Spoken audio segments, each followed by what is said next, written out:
দিল্লি না ঢাকা, গোলামি না রাজপথ। দেখেন বাংলাদেশে এখন দুইটা পন্থার রাজনীতি, একটা হলো ৭২-এর পন্থা আর একটা হলো ২৪-এর পন্থা।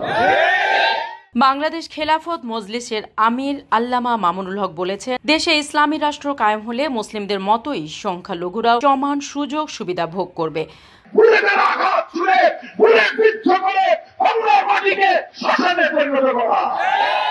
বুধবার ৫ নভেম্বর রাত ৯টায় পঞ্চগড়ের বোদা কেন্দ্রীয় শহীদ মিনার প্রাঙ্গণে উপজেলা খেলাফত মজলিসের উদ্যোগে আয়োজিত এক দোয়া মাহফিল ও পথসভায় প্রধান অতিথির বক্তব্যে তিনি কথা বলেন। তিনি বলেন, ৭২-এর সংবিধানের মাধ্যমে ভারতীয় আধিপত্যবাদ প্রতিষ্ঠা করে এদেশের মানুষের সঙ্গে প্রতারণা করা হয়েছিল। আমি আপনাদের ভাই হিসেবে প্রতিশ্রুতি দিচ্ছি, যদি আল্লাহর ক্ষমতার মসনদে ইসলাম প্রতিষ্ঠিত হয় তাহলে আর কোন হিন্দুকে রাতের অন্ধকারে কালনাগিনী হয়ে ছবল মেরে দিনের বেলায় ওঝা হয়ে থাকতে আসার নাটক হবে না।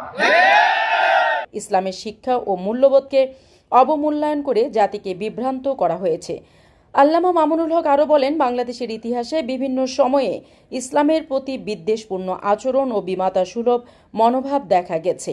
আমরা কথা দিচ্ছি, আমাদের রাহমাতুল আলামিন মুহাম্মদুর রাসূলুল্লাহ সাল্লাল্লাহু আলাইহি ওয়াসাল্লাম যেইভাবে প্রতিটি সংখ্যালঘুর অধিকার নিশ্চিত করার জন্য ঘোষণা দিয়েছেন, যারা সংখ্যালঘুদের উপর অন্যায় করবে, অবিচার করবে, কিয়ামতের দিন আমি স্বয়ং আল্লাহর নবী তার বিরুদ্ধে, সেই মুসলমানের বিরুদ্ধে সংখ্যালঘু অমুসলিমের পক্ষ হয়ে আল্লাহর দরবারে বিচার দায়ের করব।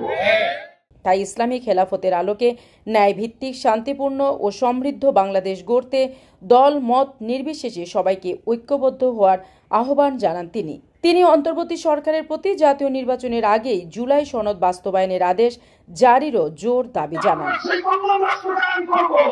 আমরা সেই মানবতার রাষ্ট্র কায়েম করব। ইসলামী রাষ্ট্র যদি বাস্তবায়িত হয়, মুসলমান যেমন সুযোগ সুবিধা ভোগ করবে। অনুষ্ঠানে সভাপতিত্ব করেন উপজেলা খেলাফত মজলিসের সভাপতি হোসাইন আহমেদ।